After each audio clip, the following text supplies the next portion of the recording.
The call came on a Tuesday afternoon while I was watering Frank's prized orchids.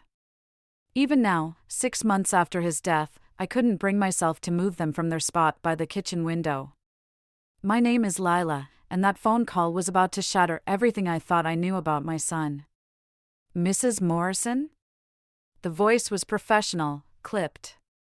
This is Dean Roberts from Riverside University's financial aid office. I set down the watering can, my hand already trembling. Yes, how can I help you? There seems to be a discrepancy with Kyle Morrison's enrollment status. Our records show he hasn't been registered for classes since last fall, but we've received tuition payments for the current semester. The room tilted slightly. I gripped the counter, my wedding ring clicking against the granite. I'm sorry, there must be some mistake. I just sent the spring tuition payment last month. That's correct, we received the payment. However, Kyle withdrew from all classes in October. 5 months ago. 5 monthly payments of $3,200 each vanished into thin air. My throat went dry as I thought about the conversations with Kyle every Sunday, his stories about professors and assignments. His complaints about midterms. Would you like me to connect you with the registrar's office? The dean asked. No, I managed. No, thank you.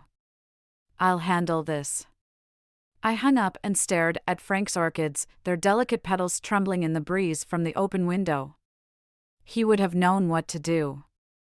Frank always knew how to handle Kyle's episodes. But Frank wasn't here anymore. My phone buzzed with a text from Kyle. Hey Mom, can you send next month's rent early? Ashley and I found this amazing apartment. I felt sick. The lies, the money, all of it hit me at once. My fingers hovered over the keyboard, but before I could respond, another text came through. It's a great deal, but we need first and last month's deposit by Friday. The casual entitlement in his message made something snap inside me. I hit the call button. Mom! Kyle answered, his voice cheerful. Did you get my texts? The apartment is perfect. Where's the tuition money, Kyle? Silence. Then, what? I just got a call from Dean Roberts. You haven't been enrolled since October. Another pause. When he spoke again, his voice had that smooth, reasonable tone he'd perfected over years of talking his way out of trouble. Mom, I can explain. I've been taking a break to figure things out. Ashley and I. $16,000, Kyle. Where is it? Look, it's not what you think. I'm starting a business with Ashley. We've got this amazing opportunity. I closed my eyes, remembering Frank's words from our last real conversation. Lila, promise me you'll stop enabling him. He needs to stand on his own 2 feet. Mom? Are you there? No more money, I said quietly. What? Mom, you can't be serious. We need that apartment deposit. No more lies. No more money. No more enabling. Enabling? His voice turned sharp. Is that what Grace told you? She's always trying to turn you against me. Your sister has nothing to do with this. You lied to me, Kyle. 4 months. Fine, he snapped. I'll figure it out myself. I always do. The line went dead. I stood there, staring at Frank's orchids, feeling the weight of what I'd just done. My phone lit up with a text from Grace, coming over for dinner tonight. Mark's bringing that lasagna you love. I didn't respond right away. Instead, I opened my banking app and looked at the automatic transfer scheduled for Kyle's next tuition payment. My finger hovered over the cancel button as Ashley's Instagram post from yesterday popped up on my screen, shopping therapy with my love. #blessed, #designer bag, #couple goals. The timestamp showed 3:47 p.m. the same time my tuition check had cleared. I hit cancel on the transfer and took a deep breath. For the first time since Frank's death, I felt something besides grief, anger. This wasn't over. Not by a long shot. Grace and Mark arrived just after 7, bringing the promised lasagna and something else I desperately needed, clarity. The kitchen still smelled like the cleaning supplies I'd used to scrub every surface. A habit I'd developed since Frank's death when anxiety took hold. "Mom?" Grace's voice carried from the hallway. "Why is Kyle blowing up my phone?" I kept arranging the plates, trying to steady my hands. "Your brother's been lying about college. He dropped out months ago but kept taking the tuition money." The ceramic plate I was holding clattered against the counter. Mark quietly stepped in and took over setting the table while Grace moved beside me. "How much?" she asked. 16,000. Jesus Christ. Grace pulled out her phone, scrolling through messages. "That explains these texts. He's asking me to talk to you about some apartment deposit." Mark cleared his throat. "Not to make things worse, but I saw Kyle and Ashley at Morton's last weekend. They were with some guy in a suit, looking at papers." "Morton's?" I turned to him. "That's a $300 dinner." "400, if Ashley ordered her usual champagne," Grace muttered. She looked up from her phone, her expression hardening. "Mom, you need to see this." She handed me her phone.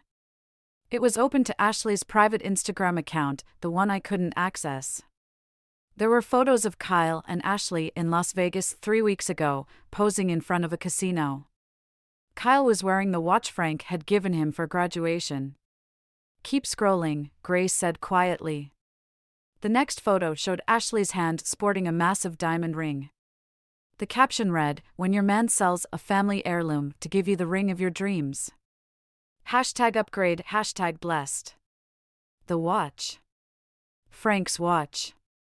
I felt the room spin slightly. "Mom, sit down." Grace guided me to a chair. "There's more. Kyle's been telling people Dad left him money in a secret account. He's using it to convince investors to back some business scheme." Mark set a glass of water in front of me. "I overheard them at Morton's. Something about cryptocurrency and real estate." "A pyramid scheme," Grace said flatly. "Ashley's cousin tried to rope me into the same thing last year." I took a sip of water, remembering Frank's words again. "Stop enabling him." "I canceled the automatic payments today." "All of them." "Good," Grace said. "But that's not enough. You need to." Her phone buzzed. She glanced at it and her face darkened. "He's outside. With Ashley." Before anyone could respond, the front door opened. Kyle had never returned his key. "Mom?" His voice carried that familiar mix of charm and desperation. "We need to talk." Ashley appeared in the kitchen doorway first, all perfect makeup and practiced sympathy. "Lila, honey, Kyle told me what happened. There's been a huge misunderstanding." "The only misunderstanding," I said, standing up, "is that you both thought this would continue forever." Kyle stepped forward, hands raised placatingly. "Mom, listen. The business is real. We're about to close a huge deal. I can pay back the tuition money next month, with interest." "Like you paid back the watch money?" Grace cut in. Kyle's face flushed. "Stay out of this, Grace." "That watch was Dad's," I said quietly. "He wanted you to pass it to your son someday." Ashley touched her ring self-consciously. "Kyle said it was just gathering dust." "Get out." The words came out before I could stop them. "Mom, please," Kyle started, but Mark stepped between us. "You heard her," he said firmly. Kyle's charm vanished. "Fine. But when this business takes off, don't come asking for a piece of it." After they left, Grace hugged me tightly. You did the right thing. Did I? I pulled back, wiping my eyes. Because it feels like I just lost my son. No, Grace said, her voice gentle but firm. You just stopped losing yourself trying to save him. The lasagna grew cold on the counter as we sat there, planning our next moves. Because this wasn't just about money anymore.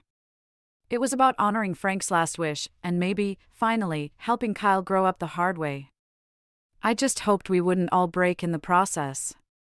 A week after cutting Kyle off, I found myself in the last place I expected, sitting across from Ashley at her favorite overpriced cafe. She'd texted me that morning, saying she needed to talk about Kyle's mother to future mother-in-law. The desperation in her voice, when she called, convinced me to agree. I watched her stir her third packet of sugar into her latte, her diamond ring catching the light with each movement. Frank's watch money, glittering on her finger. Kyle's in trouble, Lila. Ashley leaned forward, lowering her voice. He took out loans. Big ones. Using your house as collateral. The world stopped for a moment. That's impossible. He doesn't have access to. He had Frank's old paperwork. From when you refinanced last year. She pulled out her phone, showing me photos of documents. He forged signatures. The investors are starting to ask questions. My hands shook as I recognized Frank's letterhead, his notary stamp. All forgeries. Why are you telling me this? Ashley's perfectly maintained facade cracked slightly. Because I'm pregnant. The words hit me like a physical blow. I studied her face, looking for signs of manipulation, but saw only fear. Does Kyle know? No. She twisted her ring nervously. I found out yesterday. And then this morning, I overheard him on the phone with someone named Marcus. They were talking about moving money offshore. My phone buzzed, a text from Grace. Did you see the email from the bank? Call me ASAP. How much did he borrow? I asked Ashley. 200,000. She wouldn't meet my eyes. But that's not all. There's a gambling problem. Online mostly. He thinks crypto trading will fix everything, but he's just digging deeper. I thought of Frank's voice again, stop enabling him. But this wasn't about enabling anymore. This was fraud. Prison time. Why now, Ashley? Why tell me this when you've helped him hide everything else? Her hand moved unconsciously to her stomach. I can't build a life on lies. My sister. She lost everything when her husband's schemes fell apart. I won't let that happen to my baby. My phone buzzed again. Grace, Mom, seriously. The bank is trying to reach you about suspicious activity. What do you want from me? I asked Ashley. Help him, she whispered. Not with money, but he needs help. Real help. And he won't listen to me anymore. Before I could respond, the cafe door chimed. Kyle walked in, stopping short when he saw us. His face went from surprise to anger to that smooth, practiced charm in seconds. Mom! What a surprise. He kissed Ashley's cheek, then turned to me. Having a little chat? Just getting to know each other better, Ashley said, but her voice trembled slightly. Kyle's eyes narrowed. Really? Because Marcus just called. Said someone's been asking questions about our investors. The temperature seemed to drop 10 degrees. Ashley's face went pale. Kyle, I started, but he cut me off. No, let me guess. You're trying to save me? Fix me? Like Dad always tried to do? His voice rose slightly. I'm not broken, Mom. I'm building something here, something big. If you'd just trust me. Trust you? The words came out sharper than I intended. Like you trusted me with the tuition money? Or your father's watch? The watch was mine to sell. And the house? I stood up. Was that yours to mortgage too? His face went blank.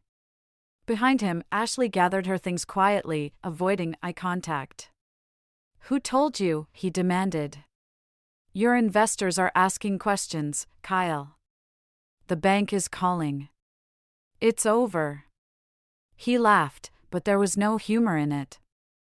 Over? Mom, it hasn't even started. You want to play hardball? Fine. But remember, you taught me everything I know about family loyalty. He stormed out, leaving Ashley sitting there with tears in her eyes. I'm sorry, she whispered.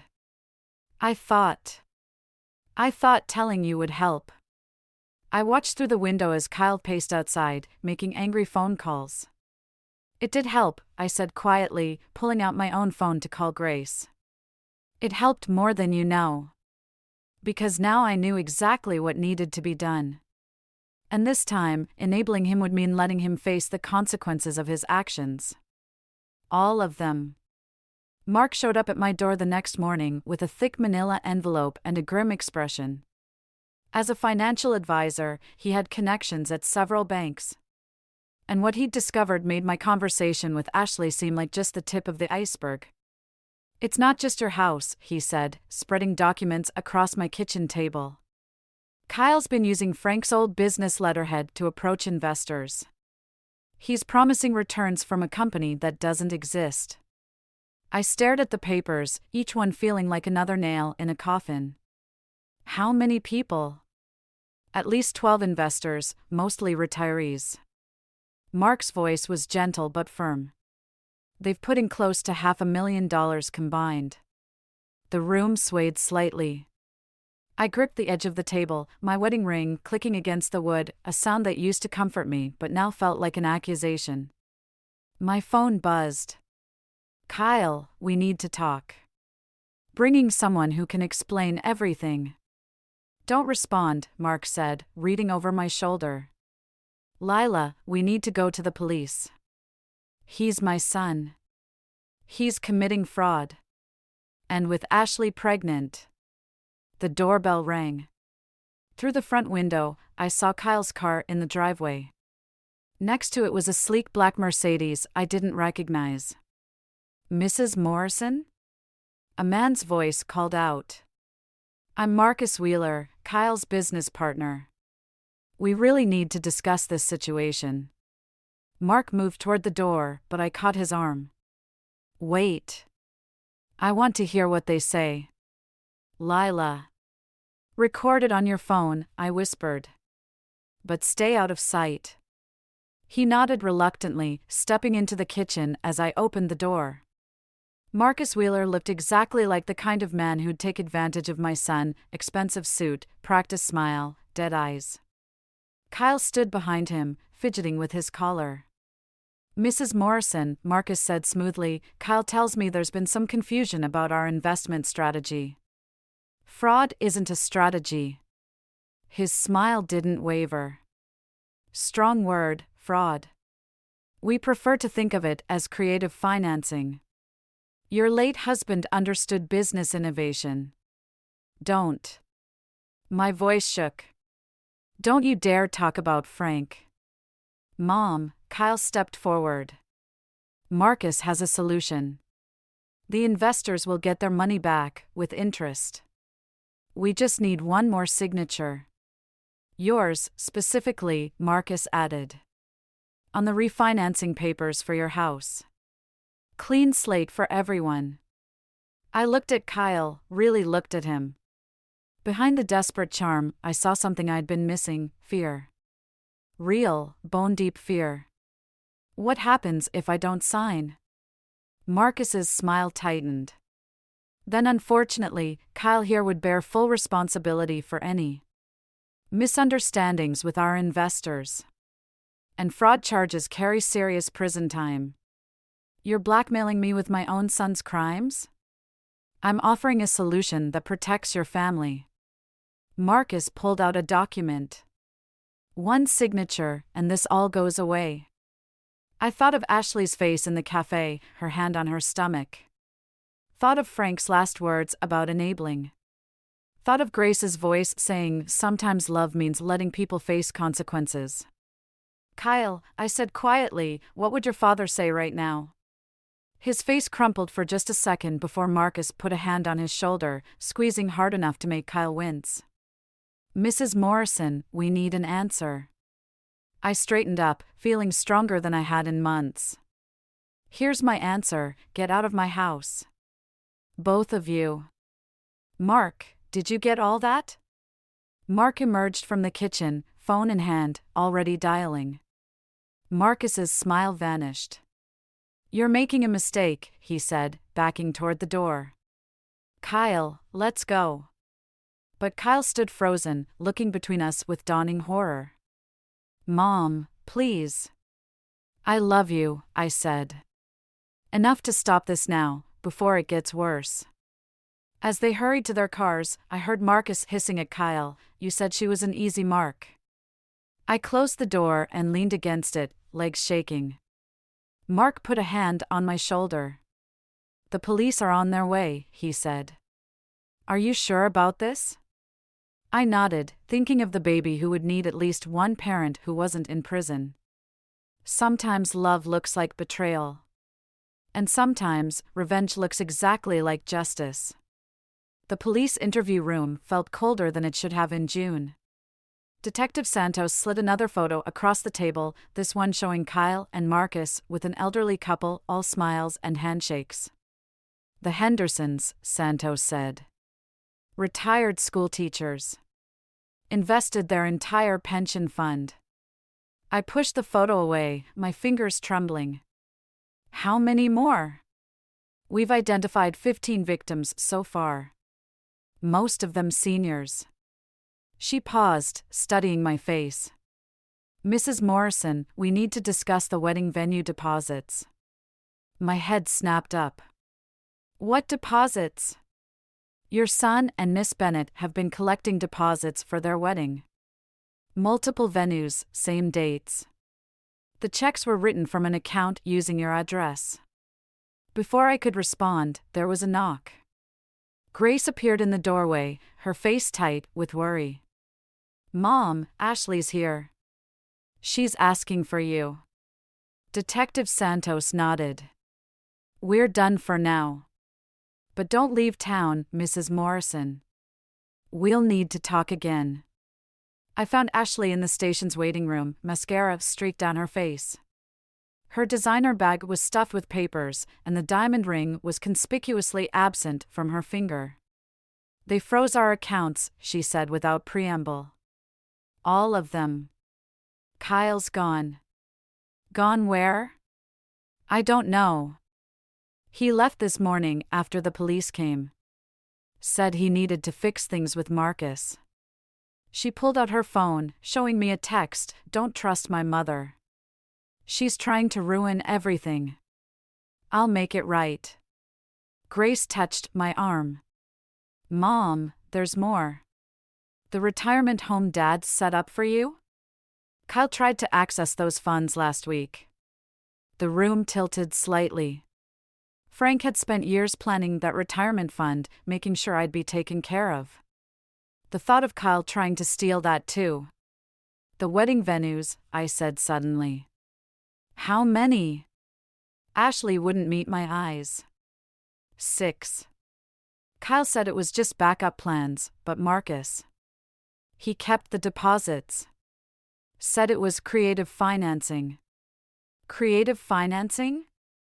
Grace's voice dripped with disgust. You mean fraud? Against other couples planning their weddings. Ashley's hand moved to her stomach. I didn't know about the seniors. Or Frank's retirement fund. I swear. I thought it was just business investments. My phone buzzed. Kyle, Mom, I can explain everything. Meet me at Dad's grave. Alone. Don't, Grace said, reading over my shoulder. It's a trap. Marcus probably put him up to it.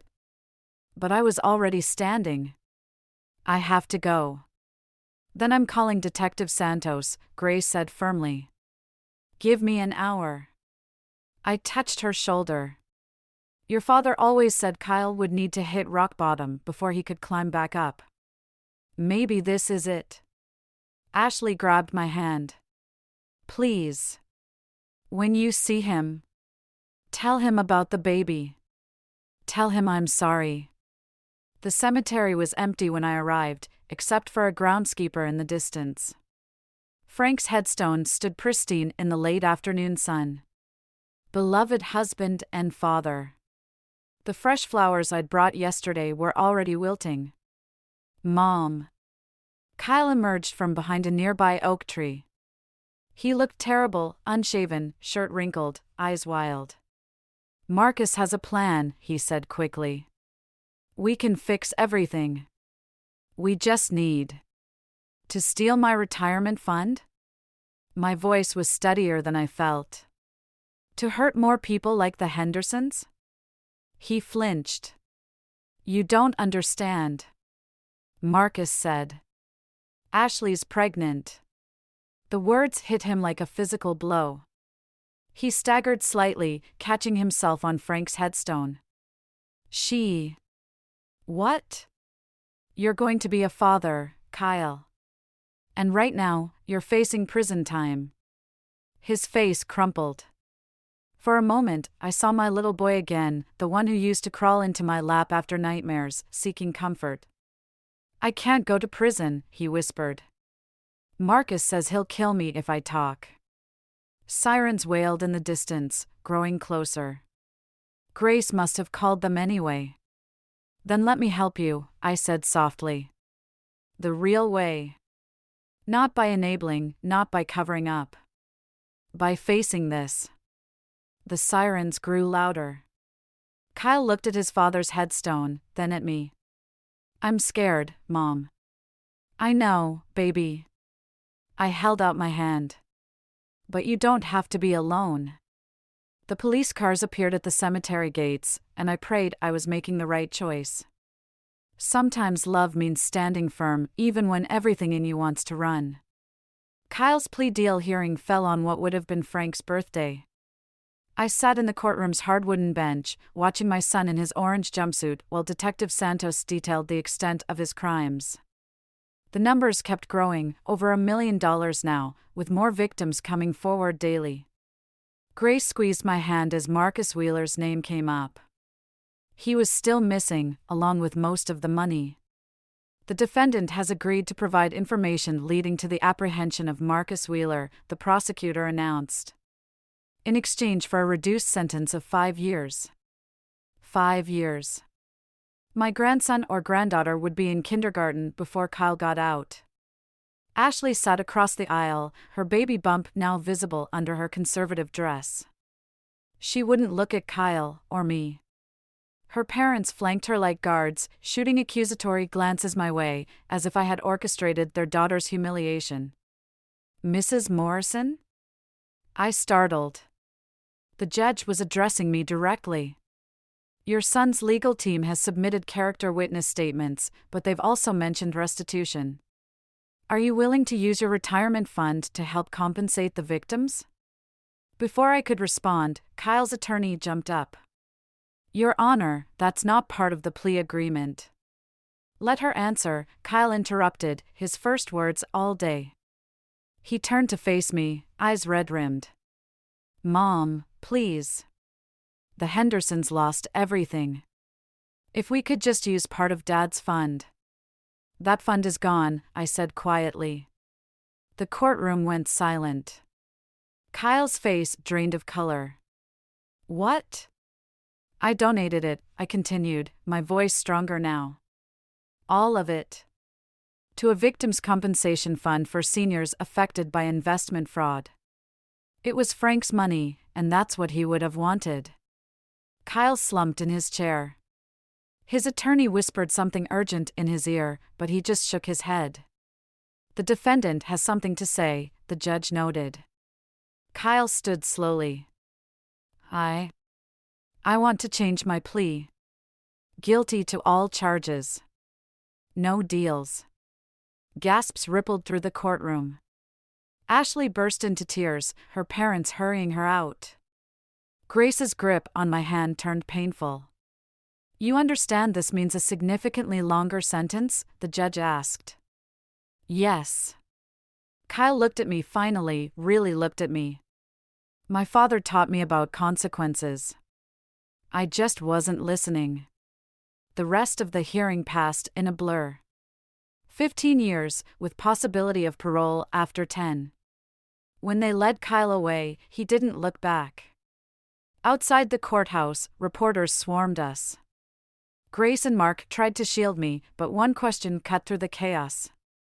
Mrs. Morrison, how does it feel knowing your son's crimes started the day after your husband's funeral? I stopped dead. What? The reporter thrust a document at me, bank records showing Kyle's first fraudulent transaction dated the day after we buried Frank. The same day he'd helped me sort through Frank's papers. The day I'd shown him where all the important documents were kept. My legs gave out. Mark caught me before I hit the ground, helping me to a nearby bench. Grace confronted the reporters, her voice sharp with authority as she drove them back. Mom? She knelt beside me. Don't listen to them. Kyle made his choices. I showed him everything, I whispered. Frank wasn't even cold in his grave, and I gave Kyle all the tools he needed to destroy people's lives. This isn't your fault. But it was. Every enabler's excuse, every time I'd looked the other way, every moment I'd chosen peace over accountability, it had all led to this. My phone buzzed with a text from Ashley, the baby kicked today. I don't want it to have his last name. I thought of Frank's retirement fund, now gone. Thought of the years stretching ahead, of prison visits and missed milestones. Of a grandchild who might never know their father as anything but an inmate number. Mom? Grace's voice seemed far away. What do you need? I looked up at the courthouse where my son had just traded his future for other people's past mistakes. I need to go home. But home didn't exist anymore. Not really. Not since Frank died, and certainly not now. The truth was, I needed something none of them could give me, a way to turn back time and love my son less blindly. But love, like revenge, only moves forward, leaving wreckage in its wake. 3 months into Kyle's sentence, Detective Santos called. They found Marcus Wheeler in Mexico, living under an assumed name. The extradition hearing was set for next week, but first, he wanted to talk to me specifically. I sat across from him in the prison visiting room, struck by how ordinary he looked without his expensive suit and practiced smile. Just another con man in orange. Mrs. Morrison, he said, sliding a folder across the table. Your son wanted you to have this. My hands shook as I opened it. Inside were bank statements, transaction records, and a handwritten letter from Kyle. He was never supposed to involve the seniors, Marcus said quietly. That was my idea. Kyle just wanted to prove himself to his father. Frank was already dead. Was he? Marcus leaned forward. Every time Kyle talked about a new scheme, it was always my dad would have seen the potential or my dad would have understood business innovation. I thought of Frank's voice, stop enabling him. Had I been the only one enabling Kyle all along? Why did you target my family? Marcus's smile returned, but it was bitter now. You really don't remember me, do you? I worked for Frank 20 years ago. He fired me for creative accounting. Said I lacked integrity. He tapped the folder. When Kyle came to me, talking about his brilliant father. Well, revenge has a way of coming full circle. The guard stepped closer as my hands clenched. You used my son to get back at my dead husband? Kyle used himself. I just opened the door. Marcus shrugged. But read the letter. He left something out of his confession. I opened Kyle's letter with trembling fingers. Mom. Marcus didn't find me. I found him. After Dad died, I went looking for someone who could hurt you the way I felt hurt. Someone who could make you feel as powerless as I did every time you and Dad decided what was best for me. But I never meant for it to go this far. The seniors, the wedding venues, all of it, I could have stopped it. Should have stopped it. Instead, I let my need to prove something destroy everything. There's more money. Hidden accounts Marcus doesn't know about. Enough to help some of the victims. The account numbers are on the last page. I'm sorry, Mom. Not for getting caught, but for wanting revenge more than I wanted to be your son. Kyle. Marcus's smile vanished as I reached the end. He never told me about other accounts. No, I said quietly, standing up. He didn't. Those accounts could set me up somewhere new. We could split it. Guard, I called out. I'm done here. Wait. Marcus stood too quickly, making the guard step forward. You can't just walk away. That money will go to the victims, I finished. All of it. That's what Frank would have done, and finally, that's what Kyle chose to do too. You self-righteous bitch, Marcus snarled. You and Frank, always so superior. No, I cut him off. Just trying to do better. Something you and Kyle taught me, actually. Sometimes revenge just shows you what you really value. I left Marcus shouting behind me, clutching Kyle's letter. Outside, Grace was waiting. Did you get what you needed? She asked. I handed her the account numbers. Get these to Detective Santos. And I think I'm ready to look at those retirement community brochures now. The ones Dad arranged? Yes. I smiled slightly. Frank knew something about planning for the future after all. As we drove away from the prison, I thought about revenge, how it circles back, generation after generation, until someone chooses to break the chain. Kyle had finally made that choice. Now it was my turn. Grace? I said quietly. Let's stop by the hospital on the way home. I think it's time I met with Ashley about my grandchild's future. Because sometimes the best revenge isn't revenge at all. It's choosing to build something new from the ashes of what burned. 1 year later, I stood in my new apartment at Riverside Gardens, watching the movers arrange Frank's orchids by the window. The retirement community he'd chosen felt more like a fresh start than an ending. The knock at the door wasn't unexpected.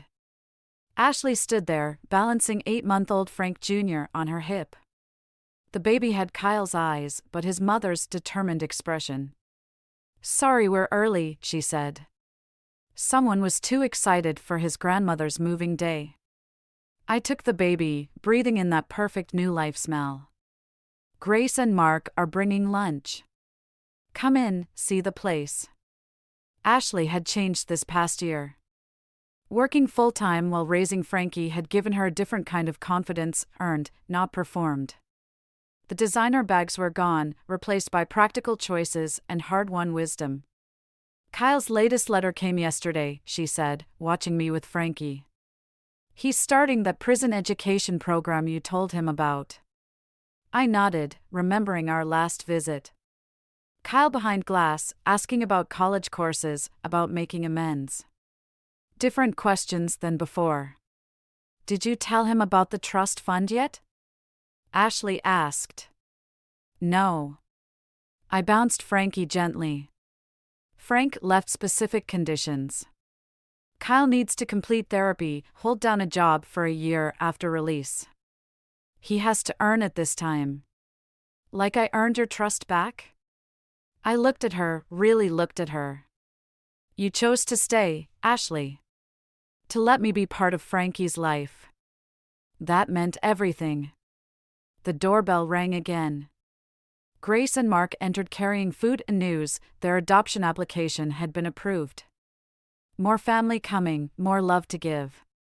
As we settled around my new dining table, my phone buzzed. A text from Detective Santos, Marcus Wheeler, took a plea deal. The Hendersons wanted you to know they got their full pension back. I showed the message to Grace, who squeezed my hand. The hidden accounts Kyle had revealed had made a difference after all. Mom? Grace nodded toward the window. Look. Frank's orchids were blooming, tiny, perfect flowers reaching toward the light. I remembered something he'd told me about orchids once. They don't just survive trauma, they often bloom better because of it. Mrs. Morrison? The retirement community's activities director appeared in my doorway.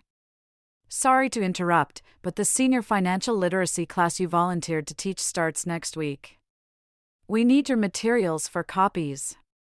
I'll bring them down later, I promised. After everything, helping other seniors protect themselves felt right. Another way to make meaning from the mess. Mark raised his glass. To new beginnings? An old wisdom, I added, thinking of Frank's final gift, not just the retirement fund. But the lesson that love sometimes means letting people find their own way back. Later, after everyone left, I found a note tucked into Frankie's diaper bag. Kyle's handwriting. Mom. The therapist here asked what I wanted most when I get out. I said I wanted to be the kind of father who leaves his son something better than revenge. Thank you for showing me what that looks like. Love, Kyle. I placed the note in my desk drawer, next to Frank's old watch, recovered from a pawn shop, waiting for the day Kyle would earn it back. Not as a gift this time, but as a milestone. My phone lit up with one last message from Grace, found this in Dad's old files. Think it's time you had it. The attachment was a letter Frank had written just before he died. Lila. If you're reading this, you've finally moved into Riverside Gardens. I knew you'd wait until the time was right. Kyle will test you. He'll test himself. But you're stronger than you know, and so is he. Sometimes love is a long game. Frank. I looked out at the setting sun painting my new home in golden light. The orchids glowed like tiny flames, beautiful and resilient. Frank was right. Love is a long game. But so is healing, and redemption, and the slow, steady work of beginning again. I picked up my lesson plans for the financial literacy class and began to write, Lesson 1, Trust, but verify. Love, but set boundaries. And always, always keep blooming.